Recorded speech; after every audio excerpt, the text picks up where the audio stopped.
Projection sheets can be a very important tool in PPC campaign management. It's always easy to know what your recent performance has been by going into the interface and checking out stats, all that good stuff, but it's not as easy to know where you expect to end a certain time frame, maybe end of the week, most commonly end of the month. So today we're going to talk about projection sheets and how you can set them up for your PPC campaigns to get some estimate of where you might end, let's say, a month in terms of performance based on the performance you're currently seeing in the account. Once we get into our Google Sheet, we need to put together a couple different sources of information. We need to put together some performance data as well as some date information to be able to extrapolate what our projected performance will look like at the end of the month. So let's start with performance data placeholders. We're going to start with past 7 days, month to date, and then we'll extrapolate a projection based on that. Now let's put in some places for date range. We're going to need today's date, yesterday's date, the last day of the month that we are in or projecting for, and then the number of days left in the month. In Google Sheets, we can use some pretty easy formulas to be able to fill in the date information to make our data sheets just that much more actionable and easy to manage. So let's start off by putting in some formulas. There's a very simple one for today.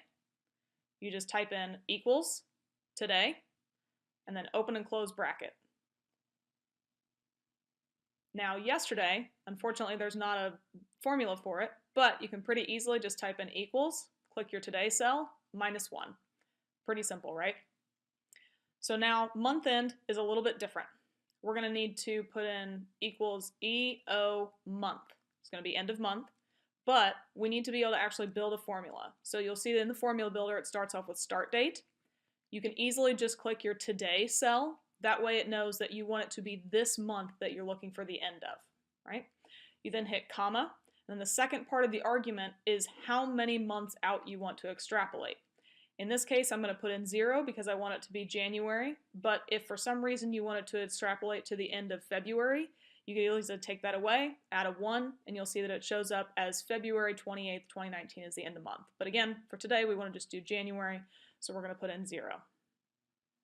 Then we need to calculate the number of days left. Like I said about the partial data, we don't want to use partial data for our calculation, so we're going to only use the month end cell and yesterday to be able to figure out how many full days are left in the month.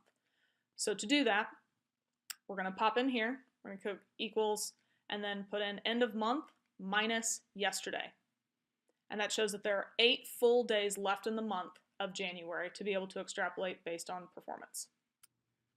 Okay, so now let's put in some information for performance. Let's say we want to estimate the number of clicks that we're going to have by the end of the month. So for past 7 days, let's just say that we had 70 clicks for the month. That'll make some math easy here in a little bit. And then let's just say up until yesterday, we've had 1,000 clicks for the month. So now what we're going to do is put together a projection based off of that set of stats.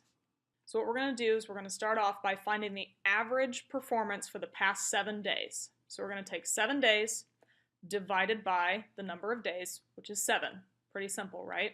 So on average, we've seen about 10 clicks per day over the past 7 days, and that's how we have 70 clicks.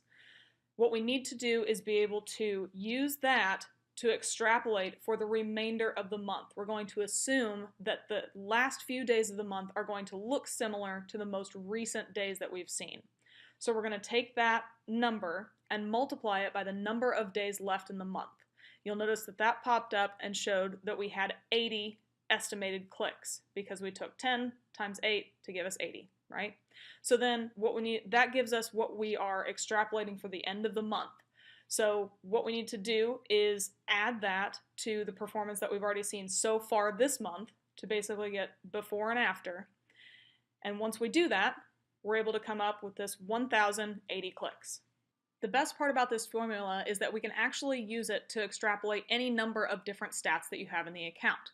So we can use it for impressions, we could use it for spend, you could use it for conversions, whatever you want, as long as it is an actual metric that is a value, not click-through rate or impression share or anything like that. But if it is a solid metric, a value like clicks and impressions and spend, you can utilize your past 7 days worth of data plus the month-to-date data to be able to come up with a projected performance for end of the month for any of those stats. Pretty simple, right?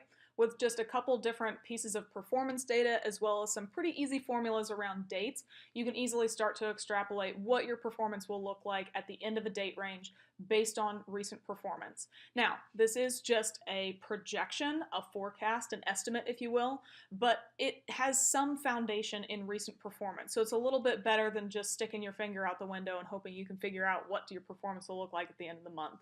It's based on some data. It's certainly not a promise or an expectation that that's the performance you're going to see, but it at least gives you an educated guess as to what performance will look like at the end of your date range. Happy projecting! Thanks for watching our video. Make sure to subscribe to the Paid Media Pros channel to see more videos.